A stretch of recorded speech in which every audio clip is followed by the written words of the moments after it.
Captain, one of the ambassadors is asking to see you. It's Ambassador Kosh. The sooner we get him out of here and into a nice, comfortable interrogation room, the happier I'll be about the whole thing. He's got a plan. I can tell. I think I'm gonna make it my personal project.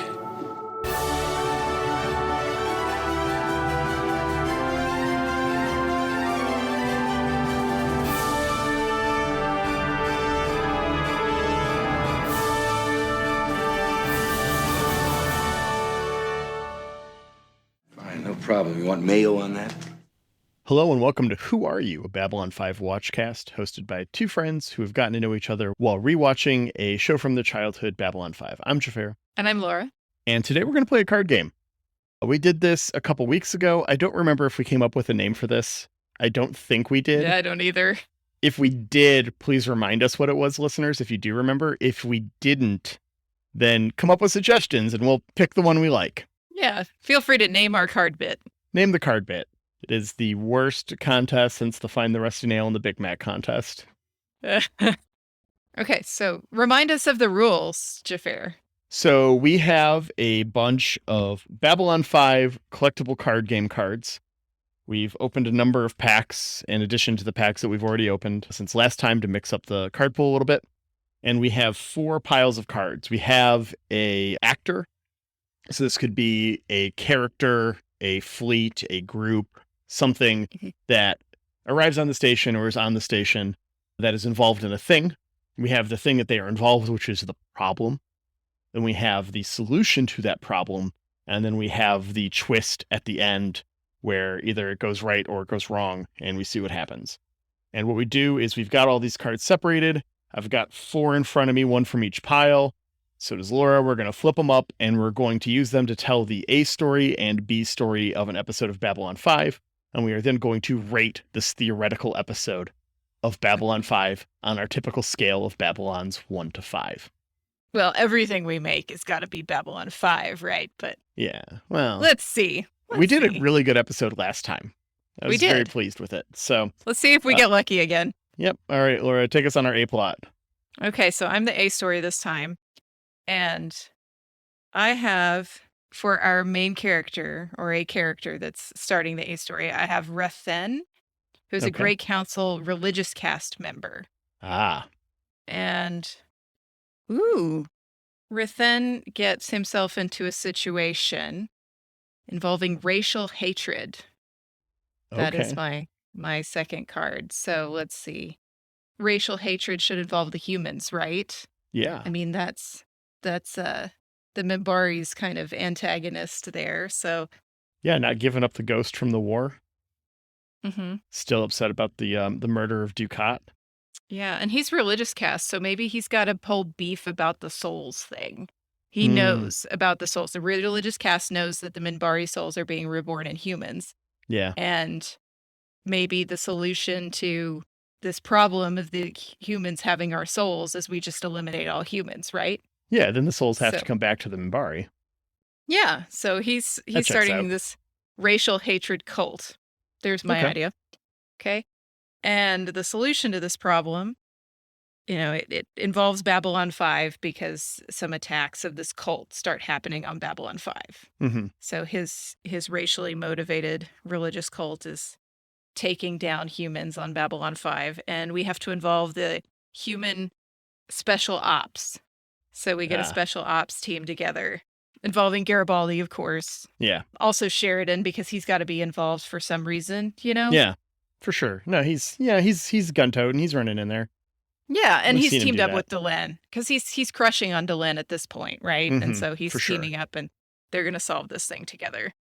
The twist at the end is that there's several Minbari that are killed in a dramatic and sort of public way in this process of resolving our story, and that creates further isolationism among the Minbari.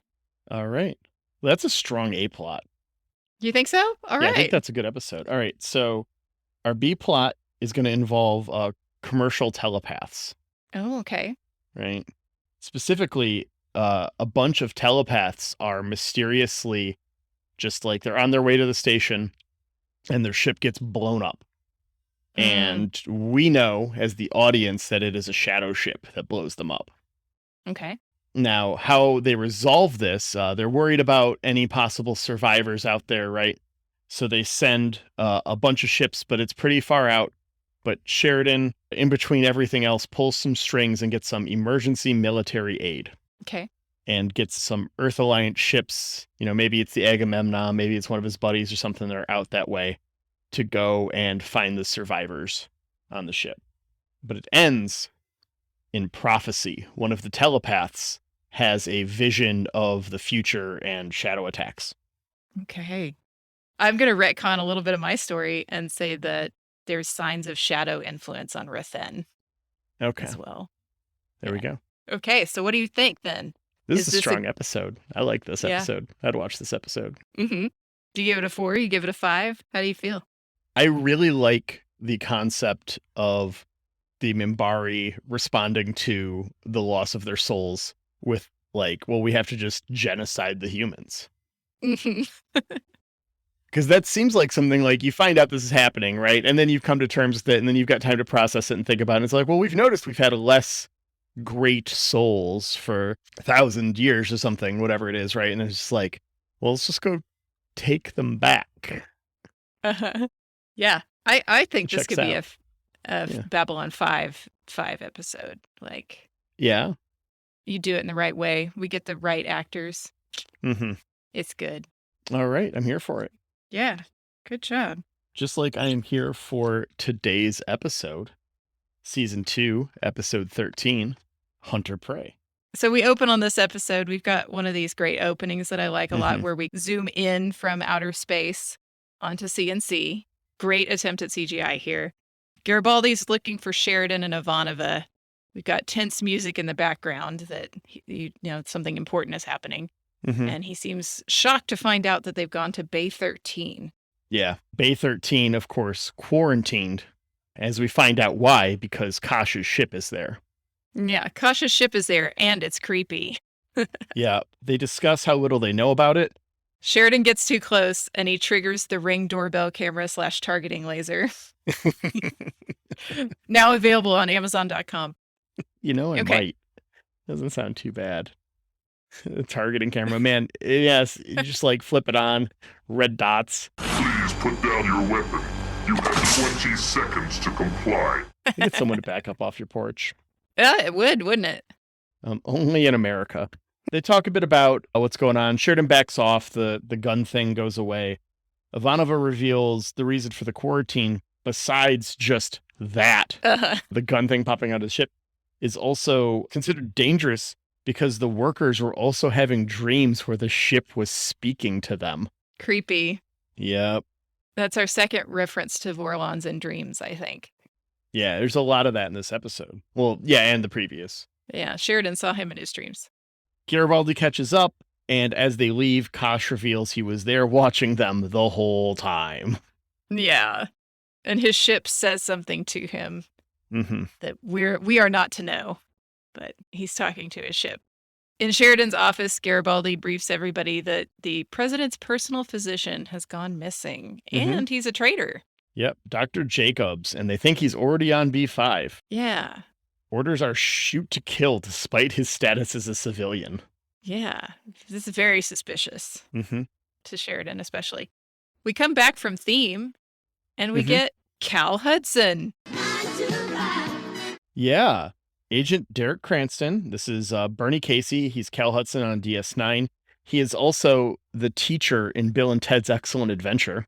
Oh, really? Which is the first of 2 Bill and Ted Excellent Adventure actors in this episode. I caught the other one. I didn't catch this one. I got too excited about Cal Hudson and getting to play the drop again. Yeah. So his explanation for authorizing Extreme Force is that Jacobs has misused his security clearance. He's gotten data on a bunch of black ops, state secrets, and these could ruin relationships with half the non-aligned worlds. Yeah. Which he says it just, very blasé, it's a glossed over really quickly, but that's sort of horrifying, isn't it? I mean, I feel like this is the kind of stuff that you generally accept governments to do but you don't want anyone to know. Like, it's watching the sausage get made. You know, like, I would expect our government to have a plan for most countries deciding to attack us, whether or not there's any realistic expectation of that happening. Yeah, but it's still one of those things you don't want to think about. And your brain probably actively avoids thinking about it For sure. a lot of times. Yeah. Yeah, you don't want, the news to hit and it's like, oh, United States plan to counter invade Russia. And you're just like, oh, that's terrible. Why do we have that? But of course we have that. Yeah, somebody's got to. Sheridan agrees to cooperate. He orders Ivanova to search all the outgoing ships, slow down departures, and to cite mechanical problems. You've never done this in your work, have you, Xhafer? Cite mechanical problems to buy time. Uh-huh. If I did, I wouldn't be admitting it on podcast. I've certainly never done this. It's the most ridiculous thing I've ever heard. No, never. So Cranston leaves, but Garibaldi is feeling super sus about this whole thing. Yeah, they know they're not being told everything. Yeah. But, you got to go along to get along until you have more information, right? Yeah. Garibaldi knows where to go to get more information, though. He goes and speaks to Dr. Franklin, who, of course, reveals that he studied under Dr. Jacobs at Harvard for 2 years, and he vouches for his character before being reminded that last time he did that, it went really well for everyone on the station. Yeah, I really wonder also if Jacobs is the one that taught him to take patients back to his quarters, requisition that spare cot.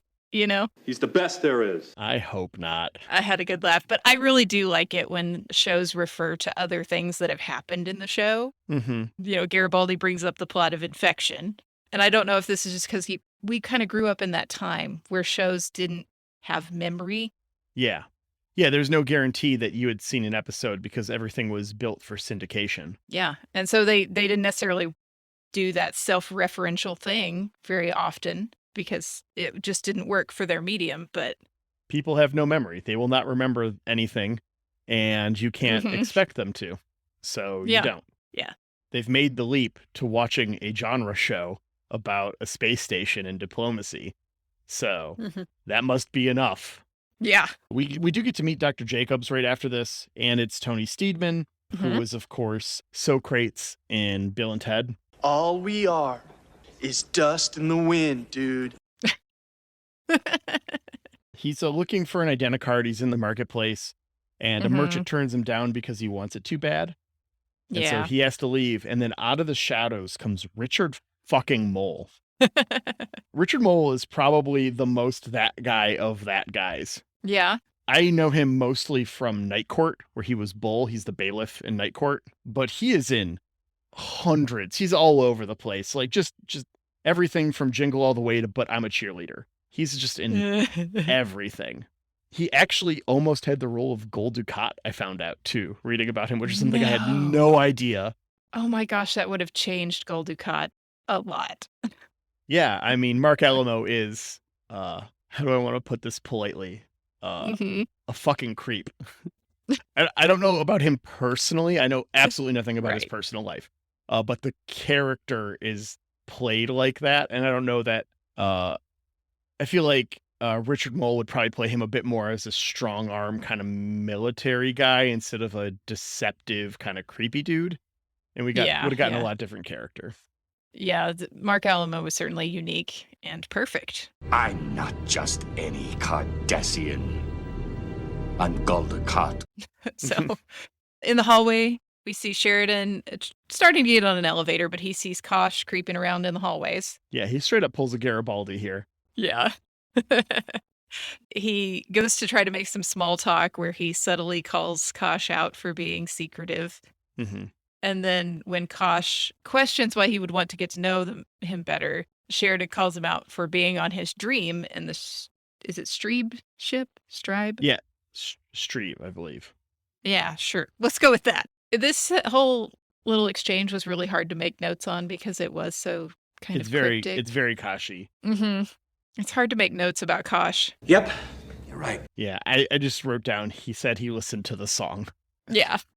Cool. Which I assume was the chain. Because the chain is so good, guys.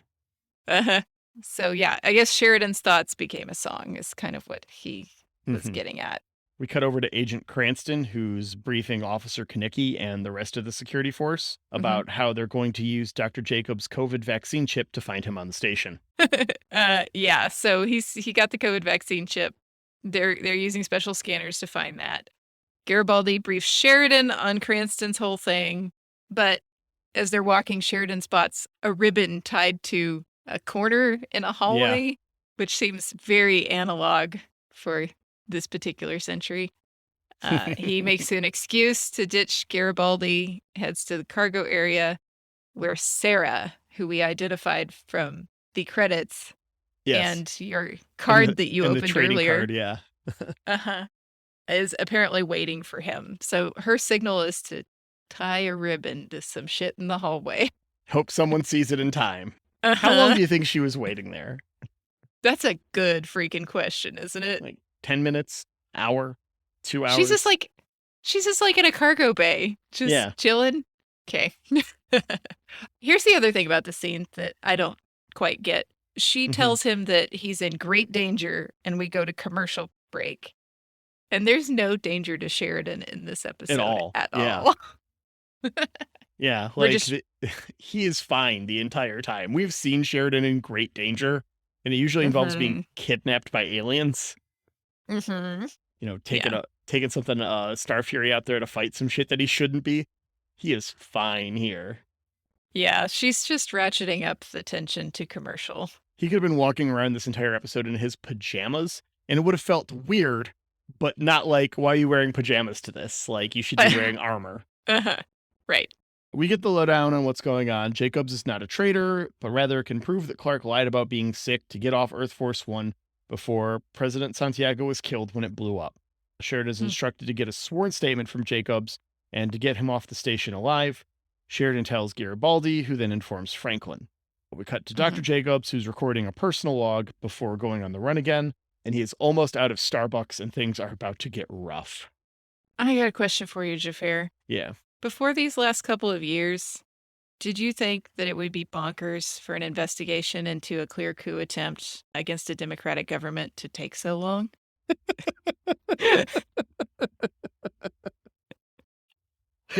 Oh, no. If anything, this might be more efficient. We're not even 6 months out at this point. What a wonderful world you live in. Yeah. I don't want to spend too much time now. studying this time frame because it's going to get real depressing real quick. Right. Oh, no. Anyways, we cut to Garibaldi's quarters, and Franklin takes a chance to gloat, but he's batting 500 on personal references here, so maybe he needs to calm it down a bit. Garibaldi throws on a hat, which I'm sure my dad actually owned a copy of. He calls it a disguise, another classic homeschool security trick. All I know is this. Yeah, I think he's right to say that people notice the uniform, not the face, and that he will have a bit more anonymity down there and down below without his uniform on. People will just look right over him. But I think he is wrong to say that that dumb fedora is an excellent disguise. Yeah, 100%. So in another hallway, Jacobs is accosted by the very tall and creepy man we saw. Max. We find out his name is later in the episode. We actually get a name for him where we don't get one for Sarah. He's got him pegged. He knows this person in the nice suit doesn't belong here. He quickly puts it together that he's running away from something. And they start going through his clothes. They find the data crystal, and then they find his presidential pocket watch. Which you probably shouldn't have carried on you if you were trying to hide, but it's fine. It's fine. Yep. Agent Cranston is conducting the search and is convinced they have narrowed down the area to where Dr. Jacobs is to down below. But Sheridan makes mention of a heavily lead-filled area with machinery called downtown. Agent Cranston jumps on this, is all like, oh, you're a genius. And it's all a ploy. It's well done. Ivana was just like, they're going to have to cut through how many doors? And he's just like 47. And it's just like, oh, this is going to take a while. I love that she calls him out, too, on the downtown name. Yeah. She's like, really? I mean, it worked. I agree, though. Could have been more inventive. Corwin calls right at the end of the scene and tells Sheridan that Ambassador Kosh would like to speak to him. Yeah, this is a big deal because this has never happened ever. Kosh has never said he actually wanted to talk to someone before. Yeah. Exciting. After this, Garibaldi and Franklin are down below, and they eat some Nutri-Grain bars and wax poetic about the promise of the future never living up to what everyone thought it would be, much like Nutri-Grain bars. Maybe somebody should have labeled the future. Some assembly required. I thought this was really insightful. I was like, wow, he wrote a description of how millennials feel about everything before we were even grown up. Like, neat. So Franklin, after he finishes his Nutri-Grain bar, spots the vendor from earlier, and now he's trying to hawk that presidential watch. He's trying to sell it. Yeah. It's funny that he was so smart earlier that he didn't step in the big pile of shit that was Jacob's whole mess, Yeah. but he got really dumb really fast. A watch from the president. Right. I can sell that. Garibaldi just harasses the shit out of him until he gets the information that he wants. Yep. Good thing you're not in uniform, I guess. Meanwhile, Max calls Cranston and secures a $10K finder's fee for turning over the doctor. Sheridan goes to Kosh's quarters, and they have a typical Cryptic Kosh conversation. Although he does get a real nice never ask that when he's all like, what do you want? Yeah. But he does say it 3 times before Kosh is like, hey. That's offensive. Right. He tells Sheridan he's going to teach him about himself until he's ready to fight legends. So, yeah, it's very, very Kosh. And down below, Garibaldi and Franklin have found the kidnapper's hideout. While they're liberating Jacobs, Garibaldi gets himself stabbed because, of course. And Jacobs tells Franklin that Max has the data crystal. So Garibaldi decides he's going to have to stay and get that crystal. Because if we copy these files, we've got a big problem. Yeah. Dr. Franklin forgets the do no harm part of the Hippocratic Oath here real quick and just starts swinging fists. He just jumps into this fight. Garibaldi gets stabbed and he's all like, guess I'm fighting. It's those instincts. So they decided they're going to split up the party and track down the data crystal and also get Dr. Jacobs out of there. Yeah. So Garibaldi waits. He's got the flunky tied up. Max comes back. Garibaldi gives us a really fun dramatic monologue while he's also target practicing. And Max gives up real quick. He's just like, he's so casual about fucking lethal force here. Just like this guy, we don't even know if he's armed, right? Like it's not like he pulled a gun on Garibaldi and he's just shooting around him. It is horrifying. I wouldn't be surprised if this Max is the kind of criminal that knows not to carry a weapon on him because that's going to make whatever he's doing an automatic felony. And so he just does it. He's got a knife. He's got a little knife we see a couple of times. Oh, that's true. You're probably right. It's probably different with a gun. Yeah, it's a small knife. So that's a pretty small blade. Yeah. Just Garibaldi in this scene. Like, if Garibaldi was a 20-something in 2008, he would still be dressing as the Joker for Halloween. Is the vibe that I get. Yep. Oh, I dated someone who dressed as the Joker for Halloween. But like once or like a bunch. Because there was that one Halloween where literally everyone was the Joker. And like not a great character 100% to try to emulate. But, you know, you do it once. Okay, yeah, it's, you know, how did I get these scars or whatever, right? Like, want to see a magic trick. Like, yeah, okay, that was a fun, important movie for you, I guess. 1 year you get a pass, but multiple years? Yeah, for him it was like a kind of a serious cosplay thing. And there are lots of reasons that relationship didn't work out. Anyways, Cranston is pissed about getting the runaround, and Sheridan is just like, oh, okay, well, the doctor needs me by, and talks everything over with Jacobs. They get the crystal, the password, and they have a plan to get Dr. Jacobs off of the station before these scanners kick in, because they found out that they could just use the station's scanners. As we've done, I think, at least twice before. Yeah. Although, to be fair, the last time they did it, Sheridan and Garibaldi kept messing stuff up because they were having boomer problems. It's true. So Sheridan's got a plan. Mm-hmm. We cut straight to Ivanova offering the internal scanners to Cranston. Mm-hmm. They've gotten it ready. In the background, Corwin is telling us that Ambassador Kosh is ready to leave.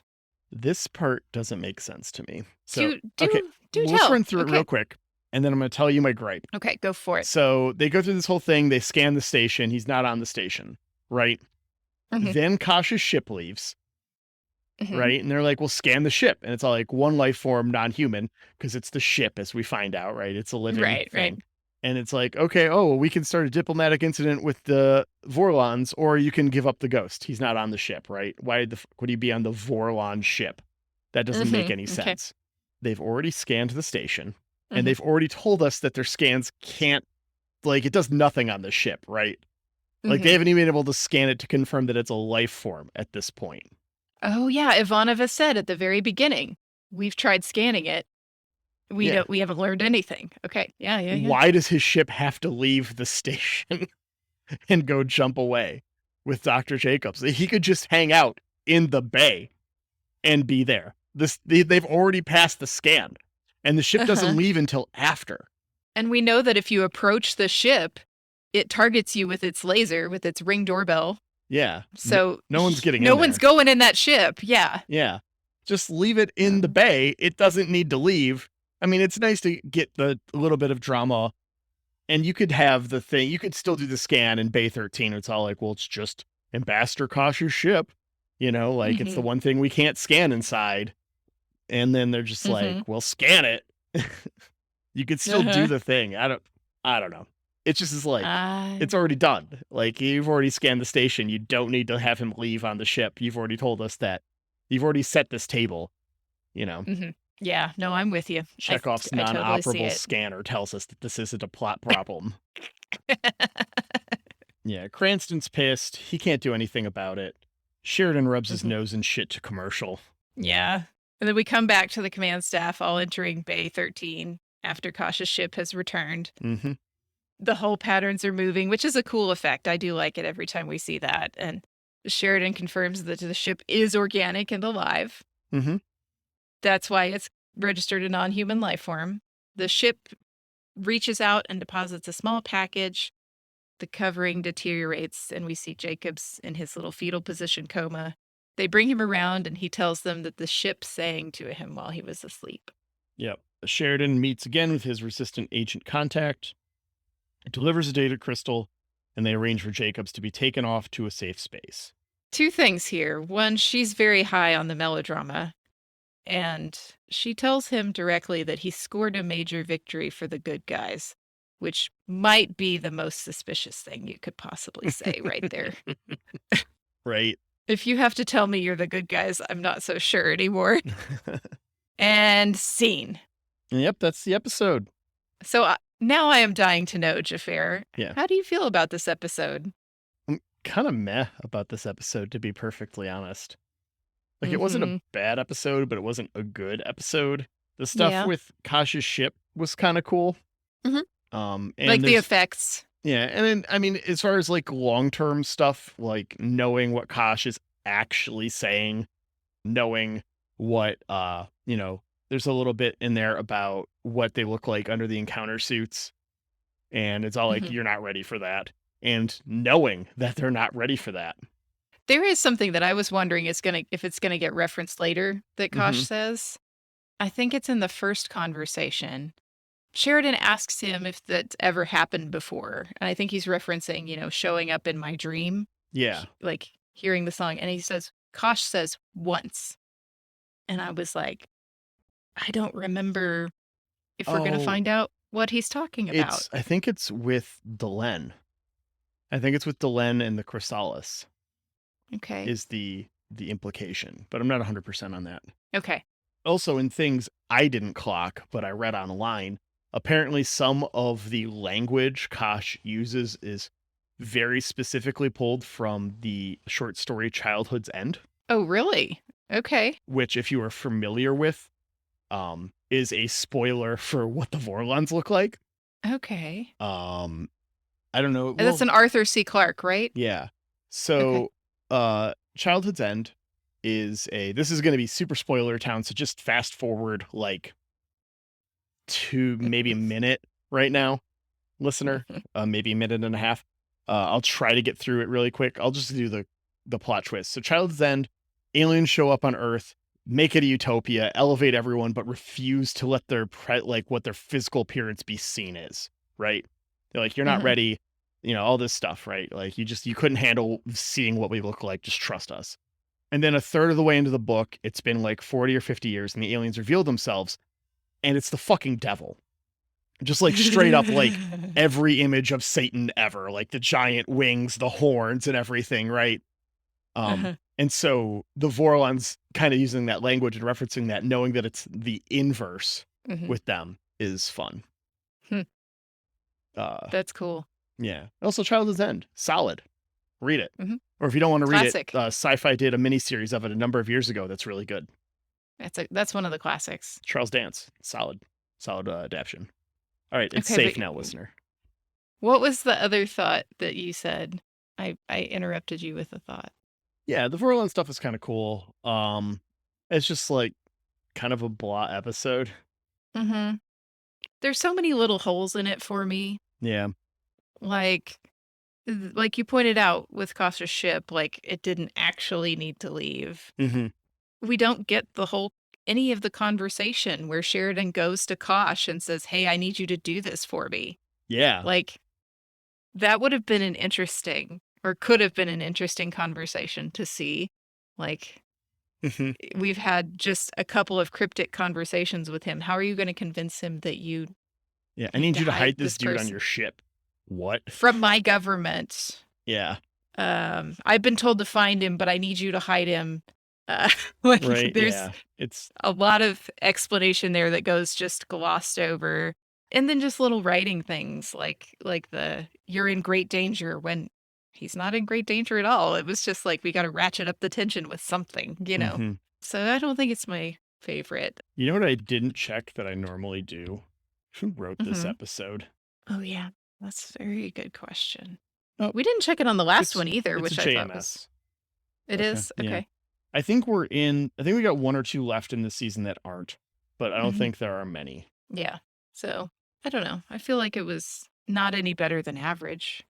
Yeah, it's a solid 3 out of 5 for me. Just, it's only because the stuff with the Vorlon ship was really cool. I do like the stuff we learned about the Vorlons. It was very memorable for me, even though Jacobs himself wasn't quite as memorable. All the stuff we learned about the ship and the fact that we hid somebody on it is something I remembered. So it's kind of on the low side of 3 for me, but it's an average episode of Babylon 5. All right. But what is our next episode of Babylon 5 going to be, Xhafer? Well, the next episode on HBO Max is season 2, episode 14, and Now for a Word. A reporter arrives on Babylon 5 as a battle erupts, and crew members and ambassadors give revealing interviews. I do make that distinction because this is actually different than the Air Order. Okay. The Air Order had Their Own Honor Lies as the next episode. But we get And Now for a Word in this airing. So that's what we'll be doing. The HBO Max order. I remember this being a very unique and fun premise for an episode, at least. I don't actually remember much of the plot. Yeah, I remember this episode happening, but I don't really, as far as what happens in it, I don't think I could tell you offhand. So I'm looking forward to watching it again. Me too. All right. Well, thank you to Jeremy Siegel at jeremysiegel42.bandcamp.com for our theme music. Thank you to Angry Duck Time Machine for our podcast art. And thank you to you guys for listening. Yeah, we appreciate it. No, go ahead and shoot us an email. whoareyoub5@gmail.com. Hit us up on our Discord. Yeah. It's a fun community there. You should join it if you want. Whatever. Yeah, I'm not going to be the podcast that sits here and begs you to join our Discord. If you want to, we'd be happy to have you. Yeah, exactly. All right. Well, we will see you next week, Internet. Yep.